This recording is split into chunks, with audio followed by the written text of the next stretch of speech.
नमस्कार दोस्तों, स्वागत है आप सभी का आपके अपने इस YouTube चैनल पर। दोस्तों, एनसीईआरटी का तारतम्य लगातार जारी है और हम इसी कार्यक्रम को आगे बढ़ाते हुए साइंस के 10वें चैप्टर को पढ़ने जा रहे हैं, जिसका नाम है जीवों में श्वसन। दोस्तों, ये एनसीईआरटी के कक्षा 7 का पाठ्यक्रम है। बूझो अपने दादा दादी से मिलने के लिए उत्सुकता से प्रतीक्षा कर रहा था, जो 1 साल बाद शहर आ रहे थे।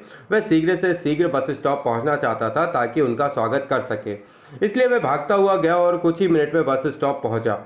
उसकी सांसें तेज चल रही थी। उसकी दादी ने उससे पूछा कि वह हाँफ क्यों रहा है, तो बूझो ने बताया कि वह घर से दौड़ता हुआ आया है। उसे आश्चर्य हुआ कि दौड़ने के बाद वह सांस तेजी से क्यों लेने लगा। यह प्रश्न उसके मस्तिष्क में घूमता रहा। बूझो के प्रश्न का उत्तर जानने से पहले यह समझना आवश्यक है कि हम सांस क्यों लेते हैं। सांस लेना श्वसन प्रक्रम का एक चरण है। आइए हम श्वसन के बारे में जानते हैं, पढ़ते हैं। 10.1 हम श्वसन क्यों करते हैं। अध्याय 2 में आपने पढ़ा है कि सभी जीव सूक्ष्म इकाइयों के बने होते हैं और जिन्हें हम क्या कहते हैं, कोशिका कहते हैं। सभी जीव सूक्ष्म इकाइयों के बने होते हैं। जितने भी जो जीव हैं वो क्या होते हैं, सूक्ष्म इकाइयों के बने होते हैं और इन्हें क्या कहते हैं, कोशिकाएं कहते हैं। कोशिका जीव की सबसे छोटी संरचनात्मक और क्रियात्मक इकाई होती है। जीव की प्रत्येक कोशिका पोषण, परिवहन, उत्सर्जन और जनन जैसे कार्यों को संपादित करने में कुछ ना कुछ भूमिका निभाती है और इन कार्यों को करने के लिए कोशिका को ऊर्जा की आवश्यकता होती है। यहाँ तक कि हमें खाना बनाने, सोने तथा पढ़ने समय भी ऊर्जा की आवश्यकता होती है। लेकिन यह ऊर्जा आती कहाँ से? क्या आप बता सकते हैं कि आपके माता पिता आपसे नियमित रूप से भोजन करने के लिए आग्रह क्यों करते हैं? भोजन में संचित ऊर्जा श्वसन के समय निर्मुक्त होती है, अतः सभी जीवों को भोजन से ऊर्जा प्राप्त होती है। प्राप्त करने के लिए प्राप्त करने के लिए श्वसन की आवश्यकता होती है। श्वसन के प्रक्रम में हम पहले सांस द्वारा वायु को शरीर के अंदर ले जाते हैं। आप जानते हैं कि वायु में ऑक्सीजन होती है। जो हम सांस छोड़ते हैं वह वायु को शरीर से बाहर निकालते हैं। इस वायु में सांस द्वारा अंदर ली गई वायु की तुलना में कार्बन डाइऑक्साइड की मात्रा अधिक होती है, अर्थात यह कार्बन डाइऑक्साइड समृद्ध होती है। हम जिस वायु को सांस द्वारा अंदर लेते हैं उसमें उपस्थित ऑक्सीजन शरीर के सभी भागों में और अंततः प्रत्येक कोशिकाओं में ले जाई जाती है। कोशिकाओं का यह ऑक्सीजन भोजन के विखंडन में सहायक करती है और कोशिकाओं में भोजन के विखंडन के प्रक्रम में ऊर्जा मुक्त होती है। इसे कोशिकीय श्वसन कहते हैं। सभी जीवों की कोशिकाओं में कोशिकीय श्वसन होता है। कोशिका के अंदर भोजन ऑक्सीजन का उपयोग करके कार्बन डाइऑक्साइड और जल के विखंडन हो जाता है और जब ग्लूकोज का विखंडन ऑक्सीजन के उपयोग द्वारा होता है तो वायवीय श्वसन कहलाता है। ऑक्सीजन की अनुपस्थिति में भोजन विखंडित हो सकता है। यह प्रक्रम अवायवीय श्वसन कहलाता है। भोजन के विखंडन से ऊर्जा निर्मुक्त होती है, यानी कि ग्लूकोज टेंड्स टू ऑक्सीजन के उपयोग के साथ कार्बन डाइऑक्साइड प्लस जल प्लस ऊर्जा। संभवतः आपको मालूम होगा कि ईस्ट जैसे अनेक जीव वायु की उपस्थिति में जीवित रह सकते हैं। ऐसे जीव अवायवीय श्वसन द्वारा ऊर्जा प्राप्त करते हैं। इन्हें अवायवीय जीव कहते हैं। ऑक्सीजन की अनुपस्थिति में ग्लूकोज अल्कोहल और कार्बन डाइऑक्साइड में विखंडित हो जाता है, जैसा कि निम्न समीकरण द्वारा दिखाया गया है। तो ग्लूकोज जो है वो बिना ऑक्सीजन के किस में कन्वर्ट होता है, alcohol plus carbon dioxide plus ऊर्जा। ईस्ट एक कोशीय जीव है। ईस्ट अवायवीय रूप से श्वसन करते हैं और इस प्रक्रिया के समय अल्कोहल निर्मित करते हैं, अतः इनका उपयोग शराब, वाइन और बियर बनाने के लिए किया जाता है। तो जो ऐसे जीव जो अवायवीय रूप से श्वसन करते हैं वो क्या जनरेट करते हैं, अल्कोहल। तो अभी अपन ने बताया जब वो मतलब भोजन करते हैं तो उनके शरीर से जो ग्लूकोज बिना ऑक्सीजन की उपस्थिति में जब वो श्वसन करते हैं तो उनसे क्या जनरेट होता है, अल्कोहल, कार्बन डाइऑक्साइड और ऊर्जा। तो जो अल्कोहल है वो हम कहाँ पर वाइन बनाने और शराब बनाने के में उसमें कर सकते हैं। हमारी पेशी कोशिकाएं भी अवायवीय रूप से श्वसन कर सकती हैं, लेकिन ये ऐसा थोड़ा समय के लिए ही कर सकती हैं।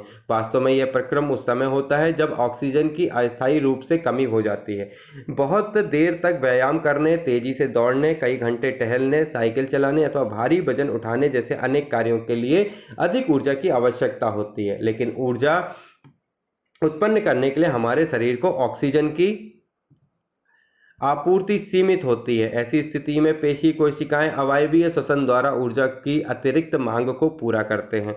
ग्लूकोज पेशी में ऑक्सीजन की अनुपस्थिति में लैक्टिक अम्ल प्लस ऊर्जाजन बनाते हैं। क्या आप कभी सोचा है कि अत्यधिक व्यायाम करने के बाद आपकी पेशियों में ऐंठन क्यों होती है? ऐंठन तब होती है जब पेशियां अवायवीय रूप से श्वसन करती हैं। इस प्रक्रम में ग्लूकोज के आंशिक विखंडन से लैक्टिक अम्ल और कार्बन डाइऑक्साइड बनते हैं। लैक्टिक अम्ल का संचयन पेशियों में ऐंठन उत्पन्न करता है। गर्म पानी से स्नान करने अथवा शरीर की मालिश करवाने पर हमें ऐंठन से आराम मिलता है। क्या आप अनुमान लगा सकते हैं कि ऐसा क्यों होता है? गर्म जल से स्नान अथवा शरीर की मालिश करने से रक्त का संचरण बढ़ जाता है और इसके परिणाम स्वरूप पेशी कोशिकाओं को ऑक्सीजन की आपूर्ति बढ़ जाती है। ऑक्सीजन की आपूर्ति बढ़ जाने से लैक्टिक अम्ल का कार्बन डाइऑक्साइड और जल में पूर्ण विखंडन हो जाता है। आइए जानते हैं श्वसन के बारे में। क्रियाकलाप 10.1 चेतावनी। इस क्रियाकलाप में आपने शिक्षक शिक्षिका की उपस्थिति में करें। अपने नथुनों और मुख को कसकर बंद कर लीजिए और घड़ी की ओर देखिए। आप कितनी देर तक इन दोनों को बंद करके रख पाए। कुछ समय बाद आपने महसूस किया कि आप उस समय को नोट कीजिए जब तक आप अपनी सांसों को रोककर रख सके। देखिए, इस तरीके से एक बच्चे ने अपने नाक और मुंह को बंद करके रखा हुआ है। वो ये पता करना चाह रहा है कि एक्चुअल में वो कितनी देर तक अपनी सांसों को रोक सकता है। बुजो ने ये नोट किया कि जब कुछ देर तक सांस रोक के रखने के बाद उसने सांस छोड़ी तो उसे तेज सांस लेनी पड़ी। क्या आप उसे बता सकते हैं कि ऐसा क्यों? अतः अब आप यह जान गए होंगे कि आप बिना सांस लिए अधिक देर तक जीवित नहीं रह सकते। श्वसन या सांस लेने का अर्थ है ऑक्सीजन से समृद्ध वायु का अंदर खींचना या ग्रहण करना और कार्बन डाइऑक्साइड से समृद्ध वायु को बाहर निकालना। ऑक्सीजन से समृद्ध वायु को शरीर के अंदर लेना, अंतः श्वसन और कार्बन डाइऑक्साइड से समृद्ध वायु का बाहर ऑक्सीजन से समृद्ध वायु का शरीर के अंदर लेना, अंतः श्वसन और कार्बन डाइऑक्साइड से समृद्ध वायु का बाहर निकलना उच्छ्वसन कहलाता है। यह एक सतत प्रक्रम है जो प्रत्यक्ष जीव के जीवन में हर समय अर्थात जीवन पर्यंत होता रहता है। कोई व्यक्ति 1 मिनट में जितनी बार श्वसन करता है वह उसकी श्वसन दर कहलाती है। अंतः श्वसन और उच्छ्वसन दोनों साथ साथ होते रहते हैं। एक श्वास अथवा सांस का अर्थ है एक अंतः श्वसन और एक उच्छ्वसन। क्या आप अपनी श्वसन दर पता कर सकते हैं?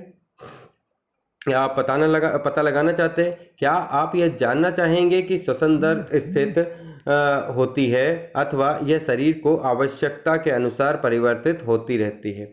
आइए हम इसका पता लगाने के लिए क्रियाकलाप करते हैं। क्रियाकलाप 10.2। सामान्यतः हमें यह आभास नहीं होता है कि हम श्वसन कर रहे हैं। हालांकि यदि आप कोशिश करें तो आप श्वसन की दर की गणना कर सकते हैं। इसे ज्ञात करने के लिए आप विश्राम की स्थिति में बैठकर सांस लीजिए और छोड़िए। पता लगाइए कि आप 1 मिनट में कितनी बार सांस अंदर लेते हैं और कितनी बार बाहर निकालते हैं।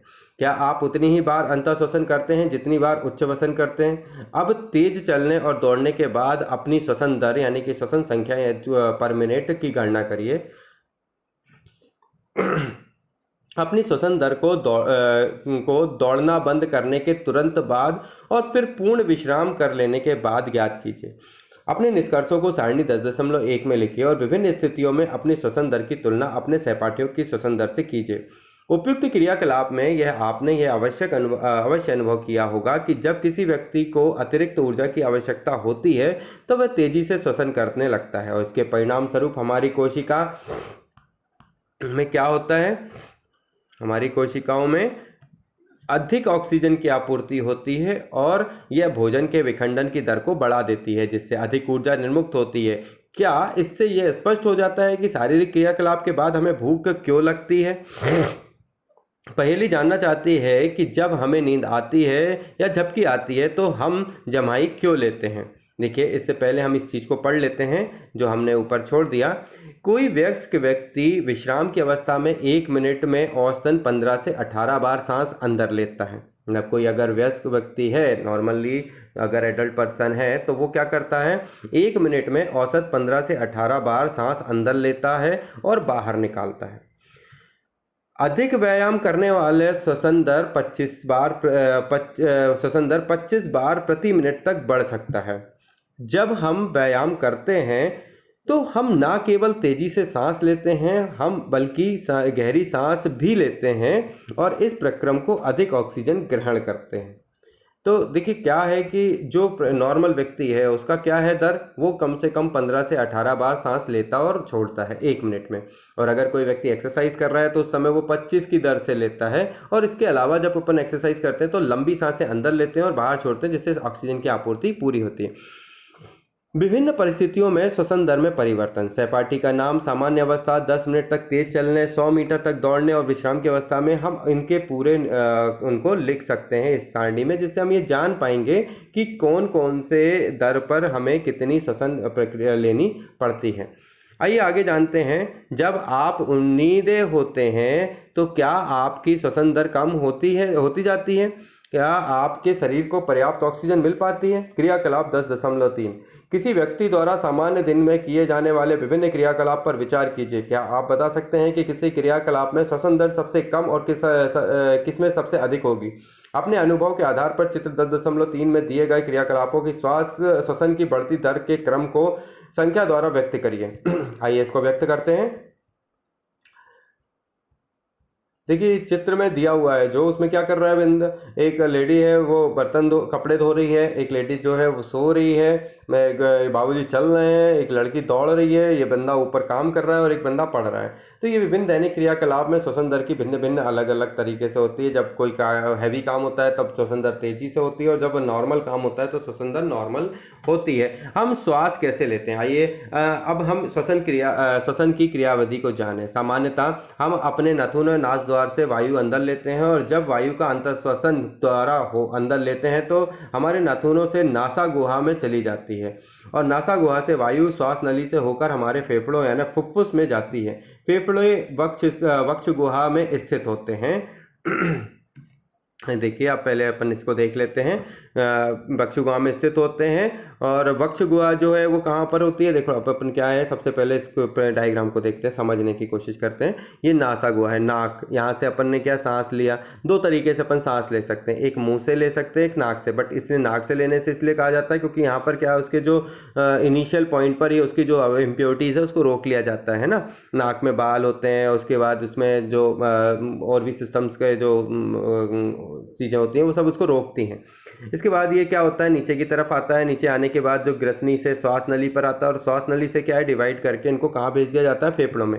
फेफड़े क्या करते हैं, इस पूरी ऑक्सीजन का प्रयोग करते हैं इनको फुलाने और बंद करने में। और ये पसलियों के अंदर लगे हुए होते हैं, अंदर की तरफ होते हैं, ताकि इनको ज़्यादा नुकसान ना हो। और ये जो पसलियाँ हैं ये पूरे हिस्से को कवर करके रखती हैं, जिसको क्या बोलते हैं अपन, डायफ्राम।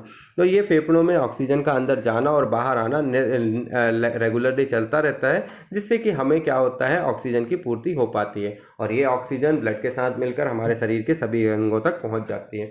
वक्ष गुहा पार्श्व में पसलियों से घिरी रहती है, और एक बड़ी पेशी परत जो डायफ्राम मध्यपट कहलाता है वक्ष गुहा को अंदर प्रदान करती है। श्वसन में डायफ्राम और पसलियों में बने पिंजरों की गति सम्मिलित होती है। अंतः श्वसन के समय पसलियां ऊपर और बाहर की ओर गति करती हैं और डायफ्राम नीचे की ओर गति करता है। यह गति हमारी वक्ष गुहा के आयतन को बढ़ा देती है और वायु फेफड़ों में आ जाती है। फेफड़े वायु से भर जाते हैं, और उच्च वसन के समय पसलियां नीचे और अंदर की ओर आ जाती हैं, जबकि डायफ्राम ऊपर की ओर अपनी पूर्व स्थिति में आ जाता है। इससे वक्ष गुहा का आयतन कम हो जाता है, और इस कारण वायु फेफड़ों से बाहर निकाल दी जाती है। हमारे आसपास की वायु में अनेक प्रकार की अवांछित कण जैसे धूल, धूम्र, परागकण आदि होते हैं। जब हम अंतःश्वसन करते हैं तो ये कण हमारी नासा गुहा में उपस्थित रोमों में फंस जाते हैं। यद्यपि कभी कभी ऐसे कण नासा गुहा के पार चले जाते हैं, तब ये गुहा की कोमल परत को उत्तेजित करते हैं, जिसके परिणाम स्वरूप हमें छींक आती है। छींकने से अवांछित कण वायु के साथ बाहर निकल जाते हैं। इस प्रकार केवल स्वच्छ वायु ही हमारे शरीर में प्रवेश कर पाती है। सावधानी बरतें, जब आप छींकते हैं तो आप अपने नाक को ढक लें, जिससे आपके द्वारा बाहर निकाले गए कणों को अन्य व्यक्तियों द्वारा अंतःश्वसन के समय ग्रहण ना किया जाए। अपने शरीर से हम इन गतियों को आसानी से अनुभव कर सकते हैं।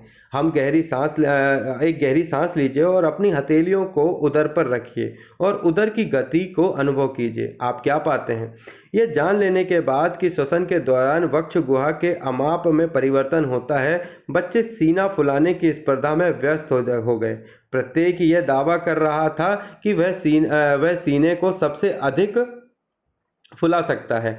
क्यों ना आप भी इस क्रियाकलाप को कक्षा में अपने सहपाठियों के साथ करें। चलिए, इसके अलावा यहाँ पे आते हैं, जब ये जो प्रोसेस है मानव शरीर में श्वसन की कार्यविधि को एक बार देखें।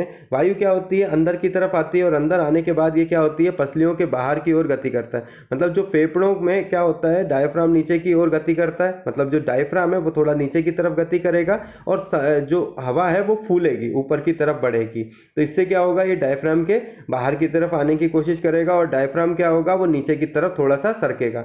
इसी तरीके से जैसे ही अपन सांस छोड़ते हैं, उच्चावसन करते हैं, तो वायु बाहर की ओर जाती है और पसलियां बाहर की ओर गति करती हैं। अब जब ये अपन को क्या करेंगे, अपन सांस छोड़ेंगे तो पसलियां क्या बाहर की तरफ गति करेंगी और पसलियों के अंदर ये जो अंदर का हिस्सा है वो क्या करेगा? पसलियों के अंदर की ओर गति करता है। तो इस स्थिति में डायफ्राम नीचे और ऊपर की तरफ आता जाता है। इस प्रक्रिया में अपने को उच्चावसन और अंतःश्वसन कहते हैं। मतलब जब पसलियों का हमारा सांस लेना, पसलियों में डायफ्राम नीचे की तरफ आना होता है, और जब हम सांस लेते हैं डायफ्राम क्या होता है? नीचे की तरफ आता है, और जब हम सांस छोड़ते हैं तो डायफ्राम थोड़ा ऊपर की ओर आता है। कभी कभी आपने सुना होगा कि कुछ लोगों के पसलियों के साइड वाले हिस्से में दर्द होता है, तो डॉक्टर ने सलाह देता है कि थोड़ा सा आपके भारी वजन उठाने या फिर किसी गलत प्रक्रिया के कारण आपका डायफ्राम थोड़ा सा सरक गया है या फिर मिसमैचिंग कर रहा है, तो कुछ हिस्सों में हमें दर्द होता है। इसलिए हमें सलाह दी जाती है कि डायफ्राम को सेट करने के लिए हम थोड़ा सा आराम करें।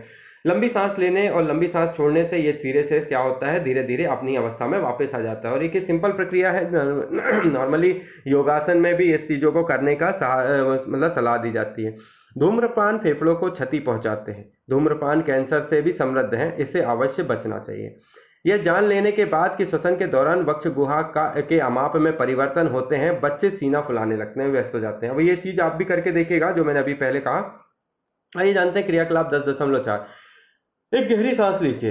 किसी मापन फीते से वक्ष का माप लीजिए। इस माप की सारणी 10.2 में नोट कीजिए। अब पुनः विस्तारित होने पर वक्ष का अमाप लीजिए। बताइए कि किस सहपाठी ने अधिकतम विस्तार किया।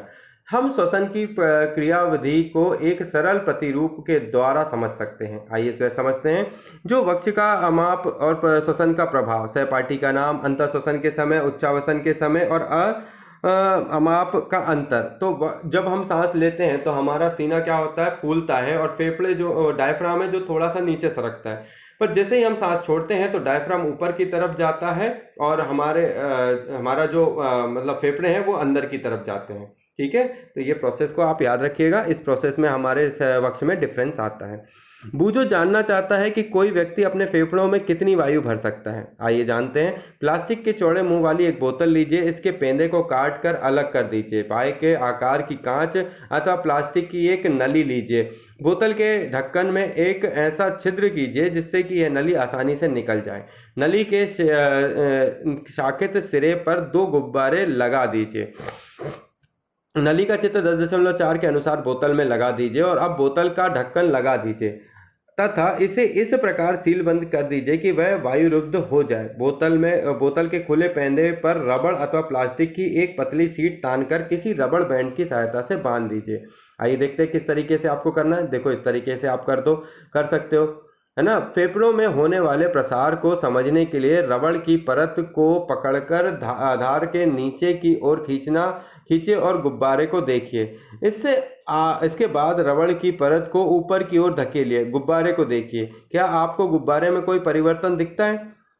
देखो क्या होता है कि अभी नीचे की तरफ जो हिस्सा है, यहाँ पे जो आपने क्या करा है, रबड़ का यहाँ इस हिस्से को पूरा रबड़ से बांध दिया अच्छे से, और इधर पे क्या लगा दिया आपने? रबड़ की शीट लगा दी। अभी रबड़ की शीट को अपन नीचे की तरफ खींचेंगे तो यहाँ पे क्या होगा? ऊपर के हिस्से को जो ओपन किया हुआ है, एक नली डाली हुई है, यहाँ पे क्या होगा? ये तेजी से इसमें हवा जाएगी।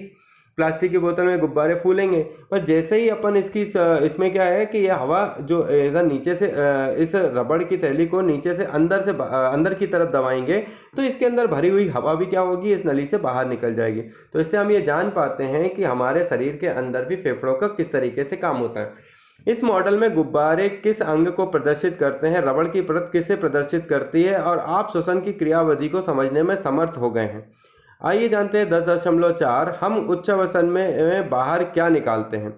कोई पतली स्वच्छ परख नली लीजिए, इसमें कॉर्क लगा हो और एक परख नली उपलब्ध ना हो तो आप कांच की या प्लास्टिक की बोतल ले सकते हैं। परख नली में थोड़ा सा ताज़ा पना चूने का पानी डालिए। प्लास्टिक की एक स्ट्रॉ नली की परख नली में इस प्रकार डालिए कि वह चूने के पानी में डूब जाए। अब स्ट्रॉ के द्वारा धीरे धीरे चूने के पानी में फूंक मारिए।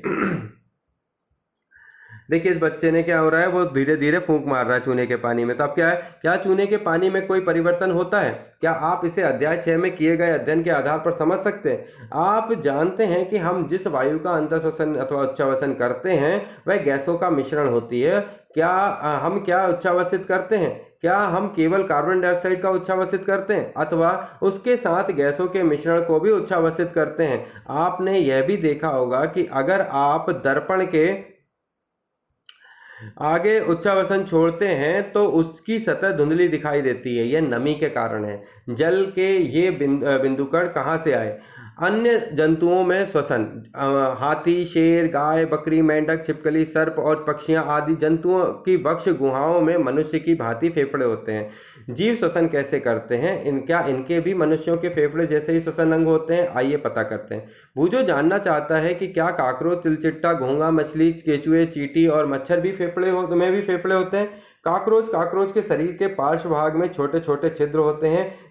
अन्य कीटों के शरीर में भी इस प्रकार के छिद्र होते हैं। ये छिद्र श्वास रंध्र कहलाते हैं। कीटों में गैस के विनिमय के लिए वायु नलिकाओं का जाल बिछा होता है जो श्वास प्रणाल या वातक कहलाते हैं। ऑक्सीजन, देखो यहाँ पे क्या है, छोटे छोटे जो छिद्र हैं उनको ये दिख रहा है, ये श्वास प्रणाल कहलाते हैं। ठीक है, श्वास प्रणाल तंत्र इसको कह सकते हैं। श्वास प्रणाल समृद्ध वायु श्वास रंध्रों से श्वास नालों में जाकर शरीर के ऊतकों में विसर्जित होती है और शरीर के प्रत्येक कोशिकाओं में पहुंचती है। इस प्रकार कोशिकाओं से कार्बन डाइऑक्साइड श्वास नालों में आती है और श्वास रंध्रों से बाहर निकल जाती है। श्वास नाल अथवा श्वास प्रणाल केवल कीटों में ही पाए जाते हैं। जंतुओं के अन्य समूहों में ऐसी व्यवस्था नहीं पाई जाती। केचुआ, कक्षा 6 के अध्याय 9 में आपने पढ़ा था कि केचुए अपनी त्वचा से श्वसन करते हैं। केचुओं की त्वचा स्पर्श करने पर आर्द्र और श्लेष्मीय प्रतीत होती है और इसमें से गैसों का आवागमन आसानी से हो जाता है। तथापि मेंढक में मनुष्य की भांति फेफड़े होते हैं, तथापि ये अपनी त्वचा से भी श्वसन करते हैं जो आर्द्र और श्लेष्मीय होते हैं। जल में श्वसन, क्या हम जल में श्वसन कर सकते हैं तथा जीवित रह सकते हैं? यह ऐसे अनेक जीव हैं जो जल में रहते हैं। वे जल में श्वसन कैसे करते हैं? आपने कक्षा 6 में पढ़ा है कि मछलियों में क्लोम या गिल पाए जाते हैं। क्लोम जल में घुली ऑक्सीजन का उपयोग करने में उनकी सहायता करते हैं। क्लोम त्वचा के बाहर की ओर निकले होते हैं। आप सोच रहे होंगे कि ये देखो कि दिख रहा है क्लोम, यहाँ पे गलफड़े होते हैं। क्लोम है ना, ये इधर पे गलफड़े होते हैं और ये इधर पे हल्का कट लगा होता है जिसे क्लोम कहते हैं। जैसे मछली जब यहाँ से मुंह से सांस लेती है तो यहाँ से पानी उनका बाहर निकल जाता है और ऑक्सीजन अंदर चली जाती है। आप सोच रहे होंगे कि क्लोम किस प्रकार श्वास में सहायक करते हैं। क्लोम में रक्त वाहिनियों की संख्या अधिक होती है जो गैस विनिमय में सहायता करती हैं। क्या पादप भी श्वास करते हैं? अन्य जीवों की भांति पादप भी जीवित रहने के लिए श्वास करते हैं। जैसा कि आपने कक्षा 6 में पढ़ चुके हैं कि ये वायु से ऑक्सीजन अंदर ले लेते हैं और कार्बन डाइऑक्साइड को निर्मुक्त करते हैं। इनकी कोशिकाओं में भी ऑक्सीजन का उपयोग अन्य जीवों की भांति ही ग्लूकोज के कार्बन डाइऑक्साइड और जल के विखंडन करने के लिए किया जाता है। पादप में प्रत्येक अंग वायु में स्वतंत्र रूप से ऑक्सीजन ग्रहण करके कार्बन डाइऑक्साइड को निर्मुक्त कर सकता है। अध्याय 1 में आपने पढ़ा था कि पादप की पत्तियों में ऑक्सीजन और कार्बन डाइऑक्साइड के विनिमय के लिए सूक्ष्म छिद्र होते हैं जिन्हें रंध्र कहते हैं। इससे पहली जानना चाहती है कि क्या भूमिगत होते हुए भी पादप की जड़ें ऑक्सीजन ग्रहण करती हैं? यदि ऐसा है तो वे ऐसा किस प्रकार करती हैं? आइए जानते हैं इस चीज को और आगे बढ़ते हैं। पादप भी अन्य सभी कोशिकाओं की भांति ही मूल कोशिकाओं को भी ऊर्जा उत्पन्न करने के लिए ऑक्सीजन की आवश्यकता होती है। मूल मृदा कणों के बीच में खाली स्थानों वायु अवकाशों में उपस्थित वायु से ऑक्सीजन ले लेते हैं।